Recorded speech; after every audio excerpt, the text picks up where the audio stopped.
नाज़रीन, उम्मीद करता हूँ कि आप सब खैरियत से हैं। हमने आज गोल्ड की ट्रेड की थी फ्रेंड, जिसमें से हमने अल्हम्दुलिल्लाह बहुत अच्छा प्रॉफिट किया और मैं आप लोगों को बताऊँगा कि हमने गोल्ड की ट्रेड क्यों ली थी। देखें, ये एक रेजिस्टेंस एरिया है गोल्ड का, जहाँ पर हमने 1945 से मार्केट को सेल करवाया था। हम H4 के टाइम फ्रेम पे हैं, हम अभी H1 के टाइम फ्रेम पे जाएंगे और देखेंगे कि हमने किस तरह से प्रॉफिट किया था।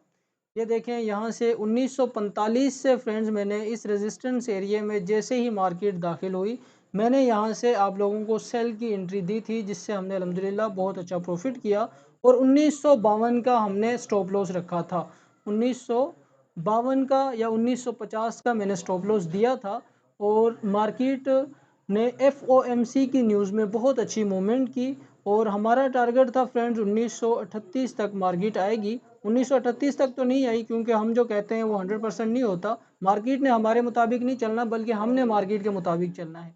1948.417 तक मार्केट आई, कुछ पॉइंट 1938 से दूर रही। मैंने जैसे ही यहाँ से मार्केट को दोबारा पंप होते हुए देखा तो मैंने ट्रेड को फुल क्लोज करवा दिया 1939 पे और आज भी हमें अल्हम्दुलिल्लाह बहुत अच्छा प्रॉफिट हुआ। अभी हम H1 के टाइम फ्रेम पर मौजूद हैं फ्रेंड्स, ठीक है। तो आज का दिन भी हमारा पिछले 2 दिन की तरह बहुत अच्छा गुजरा है। आज तीसरा दिन है, हमने तीनों दिन मुसलसल प्रॉफिट किया है। अगर आप भी हमारे VIP ग्रुप में ज्वाइन होना चाहते हैं तो आप मुझसे रब्ता कर सकते हैं और हमारे VIP ग्रुप में ज्वाइन हो सकते हैं। फ्रेंड्स देखें, पहले हमारा व्यू ये था कि ये एक इसका head and shoulder pattern type create हो रहा है, लेकिन मैंने वीडियो में बताया था कि ये इसका एक निक लाइन का एरिया है। जैसे ही प्राइस इसको ब्रेकआउट करेगी तो हम सेल करेंगे। मैंने यहाँ से सेल करने का नहीं बोला था।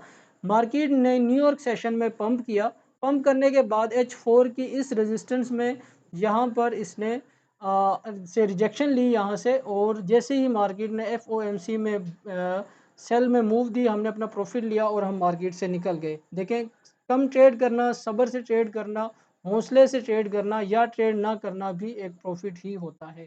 फ्रेंड्स, मिलते हैं नई वीडियो में, तब तक के लिए अल्लाह हाफ़िज़।